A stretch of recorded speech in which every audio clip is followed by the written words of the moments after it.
그렇게 되면은 우리 애들은 세상을 살아가면서 올바른 일을 올바른 사람들과 올바른 방법으로 해가는 것들이 차순이다. 이런 것들을 느끼게 됩니다. 자, 어머님들, 굉장히 어머님들 좋아하시는 건데, 제가 책 적은 게 있는데 오늘 선물을 가져왔는데, 이거 2개 차이점 아시는 분 내가 선물을 드릴 수 있는데, 한번 아시는 분 손 들어보세요. 네. 역시나 이게 우리 대한민국 교육의 현실에 물어보면 질문에 답이 없어요. 네. 그러니까 우리 어머님들이 질문에 답을 한다고 우리 애들 뭘 할 이유가 없어요. 자, 여러분들이 좋아하시는 백인데 하나는 샤넬이고 하나는 에르메스예요. 이 2개의 차이점은 뭔가 하면은 샤넬은 모든 백에 자기의 로고가 전면적으로 들어가 있습니다. 에르메스는 로고 효과가 전혀 없어요. 이것은 이 두 회사가 가지고 있는 가치 철학입니다. 이 두 회사는 100년이 넘은 회사인데 샤넬이라고 에르메스는 1820년도에 영국 왕실의 말의 안장을 만들었던 마부상에서 출발했어요. 자, 말의 안장을 만들었는데 거기에 브랜드를 하나 박아놓으면은 이게 엉덩이가 불편해가지고 됩니까? 안 됩니까? 안 되죠. 그래서 자기 자신을 드러내지 않는 것들이 이 회사의 가치 철학이에요. 그리고 모든 가죽들이 소프트하고 부드러워요. 그래서 에르메스는 지금까지 모든 제품을 뭐예요? 핸드메이드 하는 거고 가장 부드러운 가죽만 쓰는 거예요. 이 에르메스는 브랜드는 그리스 신화의 전령의 신입니다. 신의 메시지를 인간한테 전하는 전령의 신이 에르메스예요. 그러니까 신의 메시지를 인간한테 전하는데 자기 생각을 주입하면 됩니까? 안 됩니까? 안 되죠. 그것이 에르메스의 가치 철학이에요. 그래서 모든 에르메스의 백들은 가장 소프트한 뭐예요? 가죽. 그 다음에 브랜드를 드러내지 않는 거예요. 남자의 넥타이도 실크로만 만듭니다. 실크 남자님 넥타이 만들면 굉장히 비싼데 한 6개월 차면 틀어져가지고 버려야 되지만 그러나 그 촉감으로 가져가는 거예요. 그러나 이 샤넬백은 1890년도에 코코 샤넬이라고 하는 창업자가 만들었는데 그 코코에 C 2개가 붙은 건데 이 세계에서 최초로 여자의 바지를 만들었던 사람이 코코 샤넬이에요. 그러니까 인권 운동가예요. 코코 샤넬에 봤을 때 아니 왜 남자는 바지를 입고 다니는데 여자는 바지를 못 입어? 바지를 입어. 그것도 검은색으로 만들어. 이렇게 한 사람이 코코 샤넬인 거예요. 여러분도 중세유럽 시대에 보면 코르셋 아시죠? 코르셋 쪼이는 거. 그것도 이 코코 샤넬은 억압으로 본 거예요. 그러니까 인권 운동가예요. 그러니까 당당히 자기를 드러냅니다. 제가 봤을 때는 미적인 감각으로 보면은 굉장히 너무 커가지고 약간 무식해 보이는데도 어쨌든 드러낸단 말이에요. 그러면 이 사람들은 이 회사는 자기만의 가치 기준이 있죠, 그죠? 그러면 이 회사들이 자, 로고를 드러냈다가 안 드러냈다가 하지 않겠죠. 에르메스에 있는 밑에 있는 사람들이 얼마나 많은 이야기를 했겠습니까? 우리 제품이 명품인데 그래도 로고를 조그만하게 한 번은 박아야 되는 거 아니겠습니까? 이런 말을 했을 거 아니에요. 어머님들, 의사결정이라고 하는 것들은 2개 중에서 좋은 거 한 가지를 선택하는 게 아니고 2개 중에서 버려서 딱 한 가지만 만들어내요. 10개 중에서 다 버리고 마지막 한 가지로만 가지고 주구장창 물고 늘어지는 것들이 그 자신만이 가지고 있는 가치 철학인 거예요. 우리 여성분들이 남자 1명을 가지고 누구를 고를까를 고민할 때 다 버리고 마지막 한 가지를 가지고 있어요. 그게 뭔가 하면 나는 주구장창 지적인 사람이 좋다 그러면 글로만 가야 되는 거예요. 지적인 사람도 좋고 돈이 많아야 좋고 이러면은 맹탕이 되는 거다. 인문고전을 통해서 우리 애들이 가치 철학을 가지는 게 굉장히 중요합니다. 어머님들이 애들을 키워서 스티브 잡스 같은 사람을 만들고 싶어 하는데 스티브 잡스가 기자들이 여기 있는데 기자들이 스티브 잡스한테 질문합니다. 아니 스티브 잡스 선생님 당신의 창의력은 어떻게 그렇게 태어날 수 있습니까? 당신의 그 위대한 철학은 창의력은 어디에서 나오는 것입니까? 이렇게 질문했어요. 스티브 잡스가 한 말이 그렇게 기자 선생님이 질문하면 나는 약간의 죄책감을 느낀다. 무슨 말인가 하면은 스티브 잡스가 봤을 때는 그 대단한 창의력은 죄책감을 느낄 만큼 아무것도 아니라는 거예요. 여러분들, 만유인력의 법칙을 누가 발견했습니까? 뉴턴이 발견했죠. 뉴턴이 만유인력의 법칙을 발견한 게 아니고 그 앞에 있었던 케플러라고 하는 과학자가 만유인력의 법칙을 발견했어요. 그러나 그 케플러가 만유인력의 법칙을 발견하고 이것을 수학적으로 증명을 못한 거예요. 그 수학적으로 증명한 사람이 뉴턴이에요. 그러면서 뉴턴은 이런 말을 합니다. 거인의 어깨 위에 올라타라. 여기서 말하는 거인이 뭐예요? 과거 시대에 살았던 옛 성현들의 사상서, 과학서, 예? 그러한 지혜를 내가 가져오는 거예요. 창의성은 하늘에서 뚝 떨어지는 것이 아니고 이것과 저것의 조합입니다. 그것들을 이해할 때 창의성이 발현되는 거예요. 그래서 이 스티브 잡스의 창의성은 인문고전에 있고 스티브 잡스는 인문고전의 독서강이에요. 스티브 잡스의 전공이 뭔지 압니까? 철학입니다. 철학과 중퇴예요. 그래서 이 스티브 잡스는 어느 날 기자들한테 이런 말을 합니다. 내가 소크라테스와 한 끼 점심 식사를 먹을 수만 있다면 내가 가지고 있는 모든 애플의 주식은 다 내놓겠다. 이게 무슨 말인가 하면은 이 소크라테스는 뭡니까? 인문고전을 말하는 거예요. 내가 인문고전을 알 수 있다면은 내가 애플보다도 더 큰 회사를 만들 수 있다. 그렇게 하면서 스티브 잡스는 이런 말을 합니다. 나의 인생의 목적은 내가 나의 동료들을 동기부여해서 세상에 새로운 가치를 창출하는 제품을 만드는 것이 나의 인생의 목적이지 그 이외의 것들은 부차적인 문제다. 여기서 말하는 그 이외의 부차적인 것들이 뭡니까? 돈이에요. 그러니까 돈을 추구하지 않고 나는 내가 좋아하는 일을 해서 세상에 선한 영향력을 행사하겠다. 이렇게 얘기하는 거예요. 그죠? 제가 어제 부산에서 강의가 있었습니다. 서면에 이제 롯데호텔에서 우리 학부모님 다 200분 모실 거 아닌 게 있었는데 거기에 우리 원장님이 한 분 오셨는데 38살 원장님인데 제가 멘토라는 거예요. 예? 제가 롤 모델이라고. 그래서 제가 맨날 이제 얘기하니까 아니 대표님 가치를 쫓아야 됩니까? 돈을 쫓아야 됩니까? 이렇게 물어보는 거예요. 그래서 제가 왜요? 이러니까 아니 가치를 쫓으면 돈이 안 오잖아요. 그래서 제가 그랬어요. 스티브 잡스는 가치를 쫓고 돈을 쫓지 않았지만 스티브 잡스가 돈을 제일 많이 벌었어요. 중요한 것은 돈을 쫓으면 돈이 안 옵니다. 가치를 쫓으면 돈은 부차적으로 옵니다. 그게 합리적인 자본주의 사회라면 그렇습니다.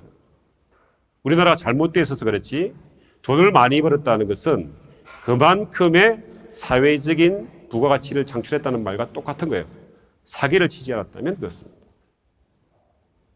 그래서 지금 경영학의 핵심 목표가 기업을 잘 운영해서 이익을 창출하는 것이 아니고 사회적인 가치를 창출하는 것들이 기업의 목적입니다.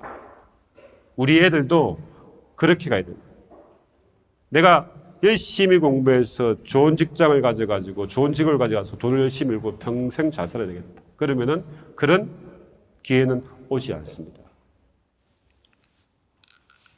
자, 어머님들 보세요. 이게 철학자가 하나 있죠, 그죠? 우리가 봤을 때 2500년 전에 살았던 플라톤의 그리스의 철학들이 도대체 이 시대에 뭐가 영향을 미친단 말이야? 이런 생각을 한단 말이에요. 예? 근데 어머님들 이거 한번 보세요. 이거 한번 읽어보세요. 따라해 보세요. 아니마 좀 크게 하세요. 아니마 사냐 인 꼬르포레 사뇨. 이 라틴어는 이 경상도 사람들이 잘합니다. 일단 된 발음으로 세게 이야기하면 돼요. 아니마 사냐 인 꼬르포레 사뇨. 이게 뭔가 하면은 어머님들 아식스의 앞글자를 여기서 가져왔어요. 아식스의 앞 앞에 글자를 가지고 있는데 이 말의 뜻이 뭔가 하면은 sound body, sound soul. 건전한 정신은 건전한 육체로부터. 그러니까 우리가 지적인 활동을 하기 위해서는 건강한 신체가 있어야 되는 거예요. 어머님들, 올림픽이 어디서 발현됐습니까? 그리스 시대에 발전됐어요. 그대로, 그죠? 그러면은 왜 그리스에서 올림픽이 발생됐는가 하면은 철학의 본고장이 어디입니까? 그리스예요. 그러니까 철학을 공부하기 위해서는 뭐예요? 신체가 튼튼해야 된다.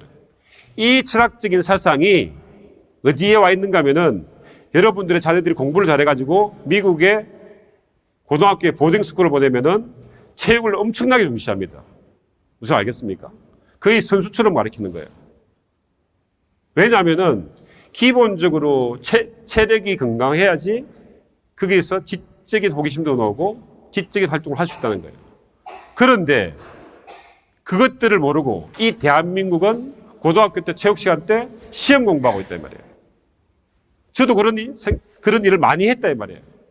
여러분들의 자녀들이 어머님들이 야, 너 살찌니까 운동 좀 해. 이렇게 하잖아요. 엄마, 내가 왜 운동을 해야 돼? 이럴 때 아니 임마 사냐? 인꼬르뿔에 사죠 임마. 이렇게 딱 얘기하는 거예요. 어머님들. 그러니까 2500년 전에 있는 인문고전이 지금 이 시대에 살아 움직이고 있는 거예요. 어머님들, 요 최근에 하정우가 했던 영화가 신관계 있죠? 그것은 플라톤의 국가라는 데 보면은 에르의 전설이라고는 전설 이야기를 가져온 거예요. 무슨 말 알겠습니까? 여러분들, 애들이 굉장히 많이 봤던 반지의 장 있죠?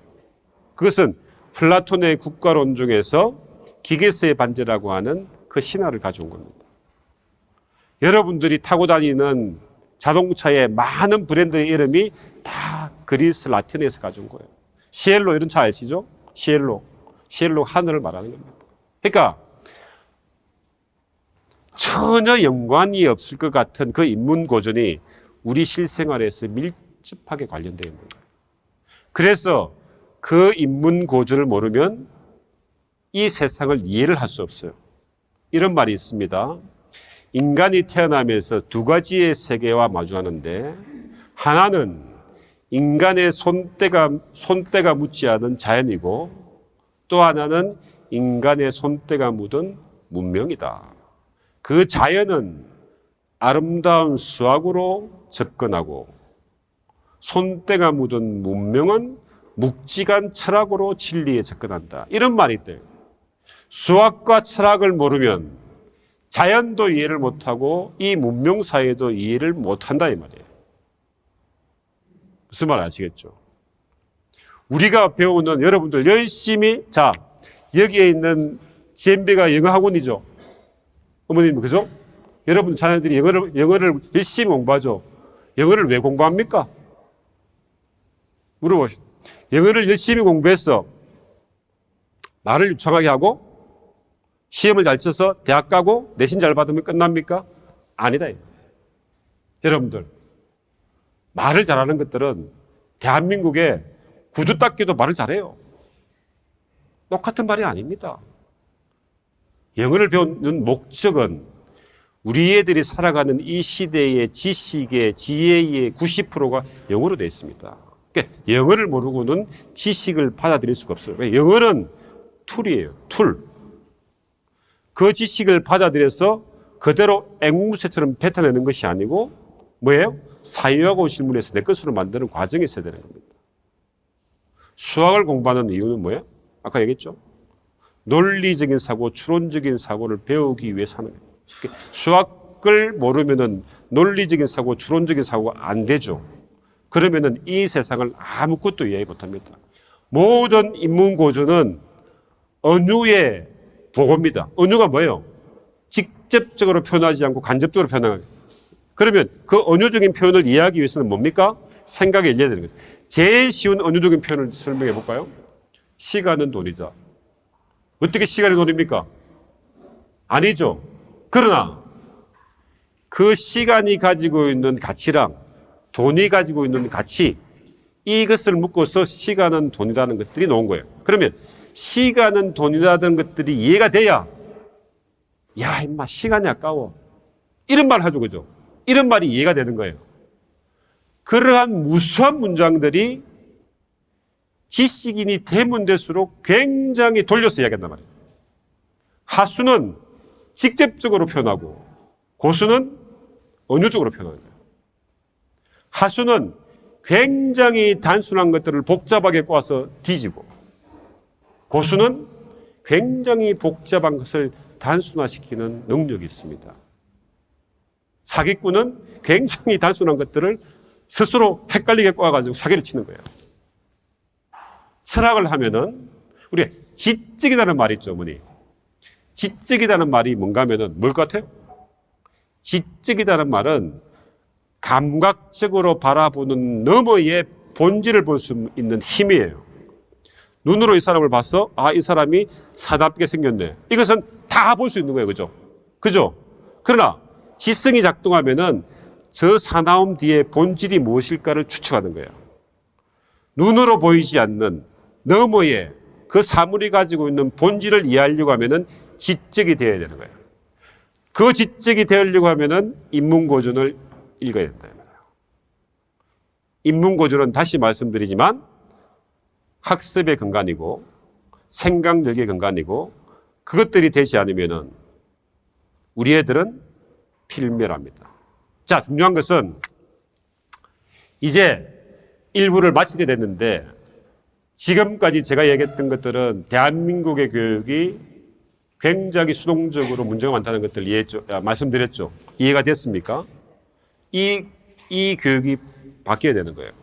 그 바뀌는 핵심이 생각력이고 생각을 열기 위해서는 사유하고 질문해야 되는 거고 그럼 사유하고 질문하기 위해서는 사유하고 질문할 수 있는 거리가 있어야 될 거 아닙니까? 그렇죠? 그 거리가 지식을 받아들이는 거예요. 그 지식을 받아들이는 것들이 공부인데 어머님들 잘 들으셔야 됩니다. 공부는 머리가 좋다고 공부를 잘하는 게 아니고 공부는 습관이고 방법이 제일 중요합니다. 어떻게 공부하는 것이 합리적인 방법인가는 여러분들이 굉장히 많이 돌고 있는데 3부에서 1시간 들으면 정확하게 이해합니다. 그것만 제대로 알고 있으면 걔는 반에서 1등하고 학교에서 1등하고 그 다음에 수능에서 만점 받고 하는 것들은 문제가 없어요. 중요한 것들은 이제 우리가 문제점을 알았으니까 어떻게 공부를 시켜서 원하는 목적지로 가는 것들이 굉장히 중요하지 않습니까? 그죠? 제 강의가 여러분 유튜브에 찾아보시면 제 강의 있어요. 굉장히 반응이 좋은 이유는 거기에 있습니다. 그래서 그 부분들을 가지고 제가 3부를 하고 제 시간 1부 시간을 마치고